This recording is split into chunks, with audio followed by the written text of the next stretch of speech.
Hello friends, welcome back to this channel. दोस्तों, आज की इस वीडियो में हम SBI ब्लू चिप फंड के डायरेक्ट ग्रोथ प्लान का कंप्लीट रिव्यू करेंगे। ब्लू चिप फंड एक ऐसे म्यूचुअल फंड होते हैं जिसमें ज़्यादा से ज़्यादा कंपनियां ब्लू चिप होती हैं। और ब्लू चिप कंपनियां कैसी होती हैं दोस्तों? ये मार्केट की लीडर होती हैं, इनकी फाइनेंशियल कंडीशन मजबूत होती है और ये कंपनियां अपने सेक्टर में दम रखती हैं। ये कंपनियां ऐसी होती हैं जो लंबे समय तक आपको रिटर्न्स तो देती हैं, साथ में आपको डिविडेंड्स भी देती हैं। और डिविडेंड्स किसे कहते हैं दोस्तों? जो कंपनी पूरे साल जितना भी प्रॉफिट कमाती है उस प्रॉफिट का हिस्सा देना ही डिविडेंड कहलाता है। भारत में मुश्किल से 100-125 कंपनियां हैं जो ब्लू चिप कैटेगरी में आती हैं, जैसे कि टाटा कंपनी हो गई, रिलायंस इंडस्ट्री हो गई, L&T हो गई, HDFC बैंक हो गया। ये सभी कंपनियां ब्लू चिप कंपनियां हैं और ऐसी ही बड़ी बड़ी कंपनियों में निवेश करने के कारण ही ब्लू चिप फंड में जोखिम होने की संभावना कम हो जाती है। क्योंकि ब्लू चिप फंड की एक खासियत ये होती है कि जब भी मार्केट डाउन होता है तो ये अपना बैलेंस बना लेते हैं।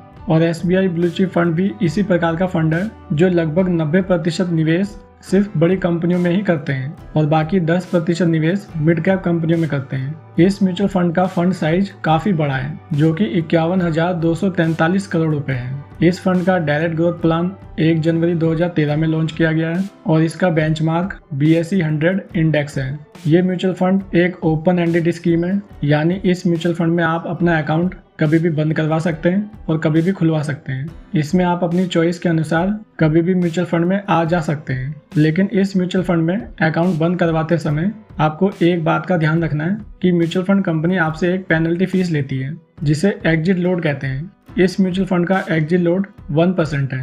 अगर आप अपने म्यूचुअल फंड अकाउंट को 1 साल के अंदर क्लोज करते हैं तब आपको ये फीस देनी है। अगर आप अपना अकाउंट 1 साल के बाद क्लोज करेंगे तब आपको इसमें कोई फीस नहीं देनी। अब जानते हैं कि इस म्यूचुअल फंड ने पास्ट में कैसे रिटर्न्स दिए हैं। जैसे कि इसने पिछले 1 साल में 30% का रिटर्न्स दिया है, पिछले 5 सालों में 20% का रिटर्न्स दिया है और सिंस इंसेप्शन इसका एनुअलाइज रिटर्न्स 16.6% है।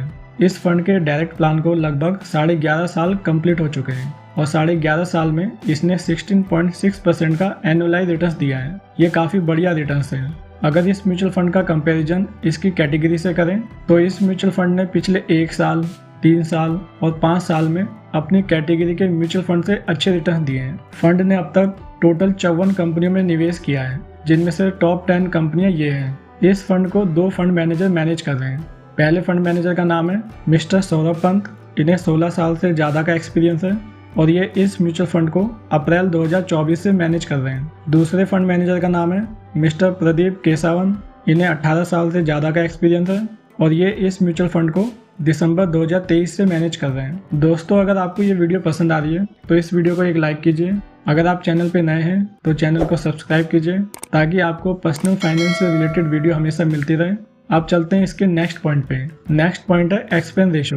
इस म्यूचुअल फंड का एक्सपेंस रेशो 0.8% है। एक्सपेंस रेशो एक खर्चा होता है जो म्यूचुअल फंड कंपनी आपसे लेती है ताकि आपके फंड को अच्छे से मैनेज कर सकें, साथ ही आपके बिहाफ पे अलग अलग कंपनियों में निवेश कर सकें। इस म्यूचुअल फंड में आप मिनिमम SIP 500 रुपये से स्टार्ट कर सकते हैं और अगर आप इसमें एक साथ लमसम करना चाहते हैं तो आप मिनिमम 5,000 रुपये से लमसम स्टार्ट कर सकते हैं। क्रिजिल ने इस म्यूचुअल फंड को 5 में से 3 रेटिंग दी है और इसका एसेट एलोकेशन कुछ इस प्रकार है। इसने इक्विटी में 96.97% का निवेश किया है। इक्विटी को कहते हैं शेयर बाजार। और बाकी डेट में 1.26% का निवेश किया है और बाकी अदर्स में 1.77% का निवेश किया है। इक्विटी में इतना ज़्यादा निवेश होने के कारण ही इस म्यूचुअल फंड को वेरी हाई रिस्क कैटेगरी में रखा गया है। अब सवाल आता है कि इस म्यूचुअल फंड में निवेश करना चाहिए या फिर नहीं करना चाहिए। दोस्तों, ब्लू चिप फंड में जो रिस्क लेवल होता है वो बाकी अदर म्यूचुअल फंड से कम माना जाता है। इस म्यूचुअल फंड में रिस्क तो कम रहता ही है, साथ ही इस म्यूचुअल फंड में आपको लंबे समय में अच्छे रिटर्न्स भी देखने को मिलते हैं और मार्केट नीचे गिरने पर भी इस म्यूचुअल फंड में उतनी गिरावट नहीं आती जितनी कि बाकी अदर म्यूचुअल फंड्स में आती है। तो अब आपको ही डिसाइड करना है अपने रिस्क टॉलरेंस के हिसाब से कि आपको इस म्यूचुअल फंड के साथ जाना चाहिए या फिर नहीं जाना चाहिए। बाकी इस म्यूचुअल फंड से जुड़ी सारी जरूरी बातें मैं ऑलरेडी ही आपको बता चुका हूँ। ये म्यूचुअल फंड कोई रिकमेंडेशन नहीं है क्योंकि म्यूचुअल फंड में निवेश बाजार जोखिमों के अधीन है। मिलते हैं आपसे नेक्स्ट वीडियो में। धन्यवाद।